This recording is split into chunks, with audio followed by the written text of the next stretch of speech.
वो silent voter कौन जो हुजूम में निकले और बंगाल में बम्पर वोटिंग हुई? क्या कहते हैं सियासी जानकार, किसे नफा किसे नुकसान, आंकड़ों में छिपा है बड़ा खेल। क्या है कॉम्पिटिटिव इलेक्शन थ्योरी और वेलफेयर मोबिलाइजेशन जिसकी हो रही चर्चा। जब किसी राज्य में बम्पर वोटिंग होती है तो एक शब्द में लोग कहने लगते हैं ये एंटी इनकम्बेंसी यानी सत्ता के खिलाफ लहर है। लेकिन बंगाल चुनाव में इसके अलावा भी दो थ्योरी की चर्चा और हो रही है। जानकार कहते हैं बंगाल की सियासत के फैसले इतनी आसानी से नहीं होते, क्योंकि वहां पहली बार पहले चरण में रिकॉर्ड 90% वोटिंग हुई है। 294 में से 152 सीटों के उम्मीदवारों की किस्मत ईवीएम में कैद हो चुकी है।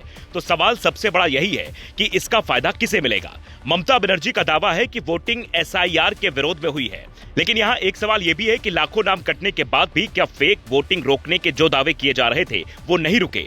राजनीतिक विज्ञान कहता है बम्पर वोटिंग के 4 मायने हो सकते हैं। पहला, वेलफेयर मोबिलाइजेशन थ्योरी। सरकार की योजनाएं जैसे राशन, कैश, सब्सिडी से खुश लोग ज्यादा संख्या में वोट डालें।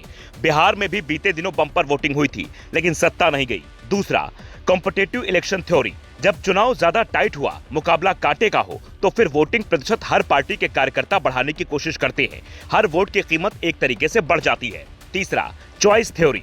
जब हर वोटर को यह एहसास होने लगे कि उसे वोट देने से कोई फायदा मिलेगा, जैसे सरकार की नीतियां, राज्य में बदलाव या इसी सरकार को रिपीट करना हो, तो ज्यादा से ज्यादा लोग अपने चॉइस से वोट करते हैं।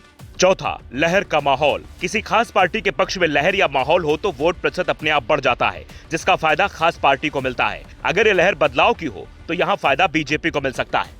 लेकिन ये तो हुई किताबी वाली राजनीतिक थ्योरी की बात। अब आते हैं असली जमीनी हकीकत पर। उत्तर बंगाल में बीजेपी की पकड़ मजबूत मानी जाती है और वहां वोटिंग प्रतिशत ज्यादा दिखा है। जंग महल में बीजेपी ने आदिवासी और गांव के लोगों को पक्ष में करने के लिए भी खूब पसीने बहाए हैं। ममता सरकार के खिलाफ भ्रष्टाचार से लेकर परिवारवाद तक की पोल रैलियों में खूब खोली है।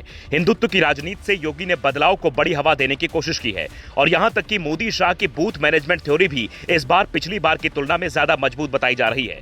तो फायदा बीजेपी को मिलने की उम्मीद कई राजनीतिक जानकार जता रहे हैं। हालांकि यह सिर्फ संभावना है, क्योंकि दूसरे चरण का चुनाव भी बाकी है और असली फैसला 4 मई को होना है। लेकिन एक बात तय मानिए कि अगर मुस्लिम वोटर्स ममता बनर्जी से छिटक गए तो टीएमसी की जीत मुश्किल हो सकती है। लेकिन टीएमसी के नेता फिलहाल इसे अपनी जीत बता रहे हैं, क्योंकि उनका दावा है एसआईआर के जरिए ममता सरकार को हटाने की साजिश रची गई।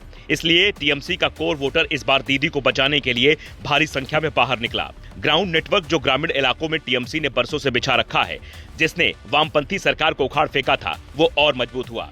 लेकिन कहते हैं चुनाव सिर्फ रणनीतियों से जीता जाता तो फिर प्रशांत किशोर जैसे चुनावी रणनीतिकार की पार्टी की बिहार में इतनी बुरी हालत नहीं होती।